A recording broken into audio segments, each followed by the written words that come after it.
ఆయన కేవలం సంగీతానికే పరిమితం కాలేదు, భారతీయ శాస్త్రీయ నృత్యంపై కూడా ఆయనకు విశేషమైన అవగాహన ఉంది. అనేక నృత్య ప్రదర్శనలకు ఆయన న్యాయ నిర్ణేతగా వ్యవహరించారు. కళాకారులను ప్రోత్సహించడంలో ఆయన ఎప్పుడూ ముందుంటారు. భాషలు, ప్రాంతాలు మరియు మతాలకు అతీతంగా కళను గౌరవించడం ఆయన గొప్పతనం. కళ అనేది మానవుడిని ఉన్నతుడిగా తీర్చిదిద్దాలి అనేదే ఆయన ఆశయం.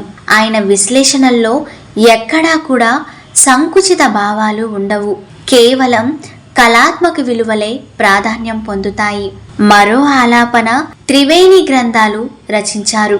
40 భారతీయ భాషలు, 30 విదేశీ భాషలవి మొత్తం 42,000 గ్రామఫోను రికార్డులను సేకరించారు.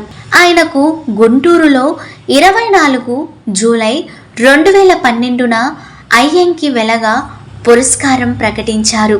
2022లో తెలుగు విశ్వవిద్యాలయం నుండి విశిష్ట పురస్కారం అందుకున్నారు.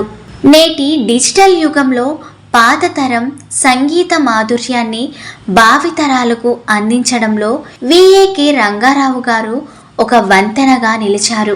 ఆయన చేసిన కృషి తెలుగు చలనచిత్ర చరిత్రలో సువర్ణాక్షరాలతో లిఖించదగినది.